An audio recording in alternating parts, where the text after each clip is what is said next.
হরিশ মঙ্গলচণ্ডী ব্রত যে নারী করে, সকল দুঃখ চোখের জল মা তার হরে। জয় মা মঙ্গলচণ্ডী। নমস্কার শ্রোতা বন্ধুরা, ভক্তিকথার একটি নতুন ভিডিওতে আপনাদের স্বাগত জানাই। বাংলা নববর্ষ অর্থাৎ 1433 বঙ্গাব্দ শুরু হয়েছে। আজ 21শে এপ্রিল 2026 মঙ্গলবার, বাংলার 7ই বৈশাখ 1433। এই বৈশাখ মাসের প্রতি মঙ্গলবার পালন করা হয় হরিশ মঙ্গলচণ্ডী ব্রত। মূলত সধবা ও বিধবা নারীরাই এই ব্রত পালন করে থাকেন, তবে অবিবাহিত স্ত্রী পুরুষরাও পরিবারের কল্যাণে এই ব্রত করতে পারেন। বলা হয়, নিষ্ঠা সহকারে এই ব্রত রাখতে পারলে ব্রতকারীর চোখের জল কখনো পড়ে না। আপনি বাড়িতে নিজের মতো মা মঙ্গলচণ্ডীর পুজো করতে পারেন বা পুরোহিত দিয়েও অনেকে এই পুজো করিয়ে থাকেন। তবে পুজো শেষে ব্রত কথা পাঠ বা শ্রবণ করা আবশ্যক। তবে আপনি যদি এই ব্রত নাও করেন, শুধুমাত্র ব্রত কথাটি শ্রবণ করে মা মঙ্গলচণ্ডীর নামে একটি প্রদীপ জ্বালান, তাতেও মা মঙ্গলচণ্ডীর কৃপা অনেকাংশেই লাভ হয়। আজ এই ভিডিওতে ব্রত কথাটি পাঠ করব। আপনাদের কাছে অনুরোধ, ব্রত কথাটি সম্পূর্ণ শ্রবণ করুন। শুরু করছি বৈশাখ মাসের হরিশ মঙ্গলচণ্ডী ব্রত কথা। জয় মা মঙ্গলচণ্ডী। এক ব্রাহ্মণীর এক গোয়ালিনী সই ছিল। ব্রাহ্মণী বৈশাখ মাসের মঙ্গলবারে হরিশ মঙ্গলচণ্ডী ব্রত করতেন। গোয়ালিনী কোনো ব্রত করত না। একদিন গোয়ালিনী বললে, সই, এ ব্রত করলে কি হয়? ব্রাহ্মণী বললেন, এই ব্রত করলে কখনো চোখের জল পড়ে না, চিরকাল মনের হরিষে কাটে। এই কথা শুনে গোয়ালিনী বললে, তবে আমিও এ ব্রত করব। ব্রাহ্মণী বললেন, এ বড় কঠিন ব্রত, তুমি গয়লার মেয়ে, এই ব্রতের নিয়ম পালন করতে পারবে না, তোমার এই ব্রত করে কাজ নেই। গোয়ালিনী বললে, সই, তা হবে না, এমন ব্রত আমি করতে পারবো না, যত কষ্ট হোক আমি এ ব্রত করবই। তখন ব্রাহ্মণী ব্রতের নিয়ম বলে দিলেন। গোয়ালিনী বৈশাখ মাসের মঙ্গলবারে ব্রত আরম্ভ করল। দুই একবার ব্রত করতেই মা মঙ্গলচণ্ডীর অনুগ্রহ হলো। তাঁর কৃপা দৃষ্টিতে গোয়ালিনীর আর সুখ ধরে না, ধন ঐশ্বর্যের সীমা নেই। হঠাৎ এত সুখ গয়লার মেয়ের আর সহ্য হলো না। কাঁদবার জন্য তার প্রাণ আকুল হয়ে উঠল। একদিন গোয়ালিনী ব্রাহ্মণীর কাছে গিয়ে বললে, সই, আমার বড় সুখ, একবার কাঁদতে ইচ্ছা করছে। ব্রাহ্মণী শুনেই অবাক, বললেন, সে কি, তোমার এক সৃষ্টি ছাড়া বায়না। আমি তোমায় তখনই তো বলেছি যে এই ব্রত করলে কখনো চোখের জল পড়ে না, এই জন্যই এই ব্রতের নাম হরিশ মঙ্গলচণ্ডী। গোয়ালিনী বললে, তা হবে না, আমি কাঁদব, আমার বড় কান্না পাচ্ছে, না কাঁদলে আমার প্রাণ আর থাকে না। তখন ব্রাহ্মণী বললেন, তোমার যদি এতই কাঁদতে ইচ্ছা হয়ে থাকে, তবে এক কাজ করো, ওই বেনেদের ক্ষেতে লাউ গাছ হয়েছে, তুমি তাই কেটে আনো। যখন তারা তোমায় খুব গালাগালি দেবে, তখন তুমি মনের দুঃখে কেঁদো। গোয়ালিনী তাই করলে, কিন্তু ব্রতের মাহাত্ম্যে তার শরীর শুদ্ধ হওয়ায় তার হাত লাগতেই লাউ গাছ খুব গজিয়ে উঠল। সকলে বলতে লাগলো, ইনি তো সামান্য মেয়ে নন, স্বয়ং লক্ষ্মী ঠাকুরুন। তারপর তারা গয়লার মেয়ের বাড়িতে অনেক লাউ শাক দিয়ে এলো।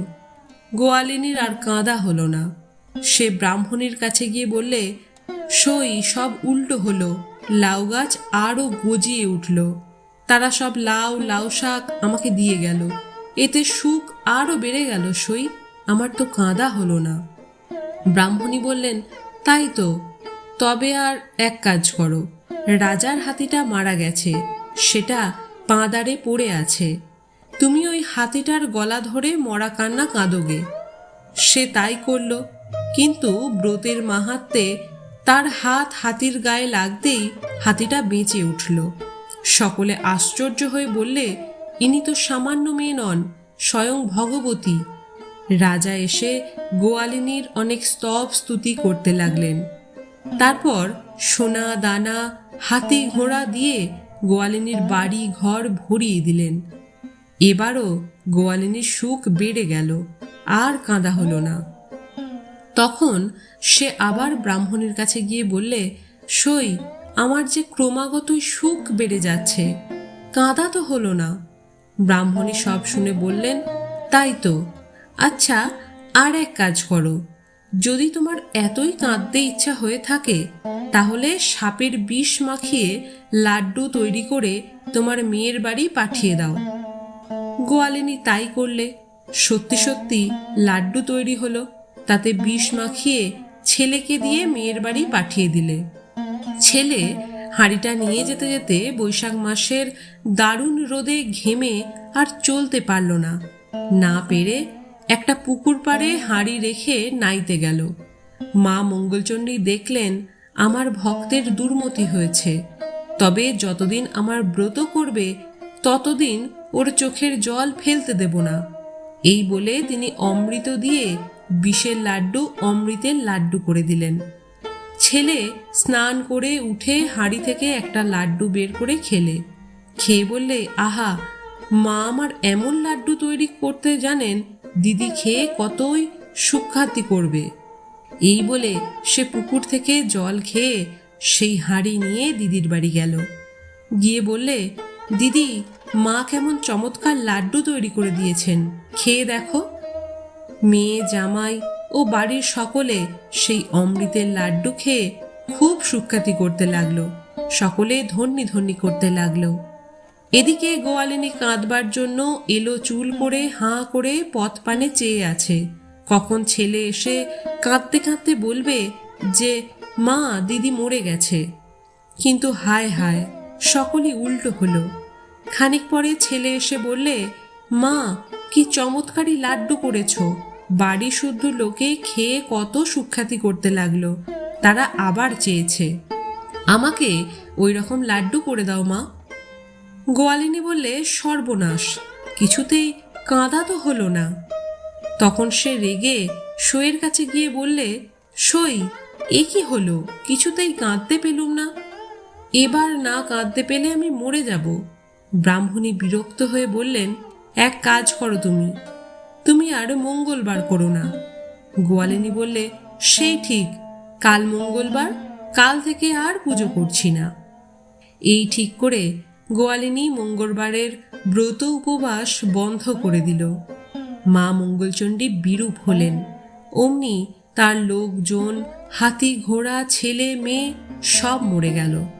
তখন গোয়ালিনী কেঁদে হাহাকার করে পাড়া মাথায় করে তুললে। তার কান্না শুনে কেউ আর তিষ্ঠুতে পারলে না। সে দিবা রাত্রি কেঁদে কেঁদে হয়রান হয়ে আবার সইয়ের কাছে গেল। বলে, সই, আমার সর্বনাশ হয়েছে, আমার সব মরে গেছে, আর কাঁদতে পারি না।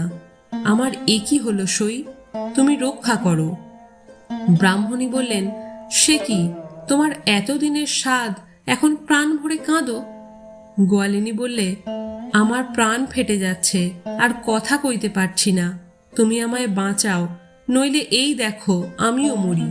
এই বলে গোয়ালিনী বুক চাপড়াতে লাগলো। তখন ব্রাহ্মণীর দয়া হলো। বললেন, আসছে মঙ্গলবার পর্যন্ত এই কটা দিন অপেক্ষা করো, যেন মরা পুড়িও না, যে যেখানে যেমন আছে তেমনই থাকুক। তুমি রোজ মা মঙ্গলচণ্ডীর স্তব পাঠ করো, পুজো করো। তারপর মঙ্গলবারে উপোস করে ঘটের জল সব মরার গায়ে ছড়িয়ে দিও, তাহলে যদি তাঁর দয়া হয়। গোয়ালিনী তাই করলে। ভক্তি করে রোজ মা মঙ্গলচণ্ডীর পুজো করতে লাগলো, স্তব পাঠ করতে লাগলো, মনের সহিত মাকে ডাকতে লাগলো। এই রকমে কটা দিন কাটিয়ে মঙ্গলবার উপোস করে এক মনে ঘট ধরে কাঁদতে লাগলো। তখন মায়ের দয়া হলো। মা আর থাকতে পারলেন না। অমনি আকাশ থেকে দৈববাণী হলো, এই ঘটের জল সব মরার উপর ছড়িয়ে দে। অমনি গোয়ালিনী তাড়াতাড়ি উঠে সকলকার গায়ে ঘটের জল ছড়িয়ে দিতেই সবাই বেঁচে উঠল। তখন সে আহ্লাদে ব্রাহ্মণীর বাড়ি গেল। তার পায়ের ধুলো নিয়ে হাসি মুখে বললে, যথার্থই মা মঙ্গলচণ্ডী দয়াময়ী। এমন না হলে মার দয়া সই, তোমার আশীর্বাদে মায়ের দয়া হয়েছে, সবাই বেঁচে উঠেছে। গোয়ালিনীর এই ব্যাপার দেখে পাড়া শুদ্ধ লোক সকলেই হরিশ মঙ্গলচণ্ডীর ব্রত করতে লাগলো। সেই থেকে দেশ বিদেশে এই ব্রত প্রচার হলো। বৈশাখ মাসে এই হরিশ মঙ্গলচণ্ডীর ব্রত যে ভক্তি ভরে করে সে চিরকাল মনের হরিষে থাকে, আর তার কখনোই চোখের জল ফেলতে হয় না। এই হরিশ মঙ্গলচণ্ডীর ব্রত কথা যে বলে বা শোনে তারও মঙ্গল হয়। হরিশ মঙ্গলচণ্ডীর ব্রতকথা সমাপ্ত। শ্রোতা বন্ধুরা, আজ এই ভিডিওটি এই পর্যন্তই। সকলে ভালো থাকবেন, আর ভিডিওটি ভালো লাগলে একটি লাইক করে কমেন্টে জয় মা মঙ্গলচণ্ডী লিখতে ভুলবেন না। আর আপনি যদি আমাদের চ্যানেলে নতুন হয়ে থাকেন তাহলে চ্যানেলটি সাবস্ক্রাইব করার অনুরোধ রইল। জয় মা মঙ্গলচণ্ডী।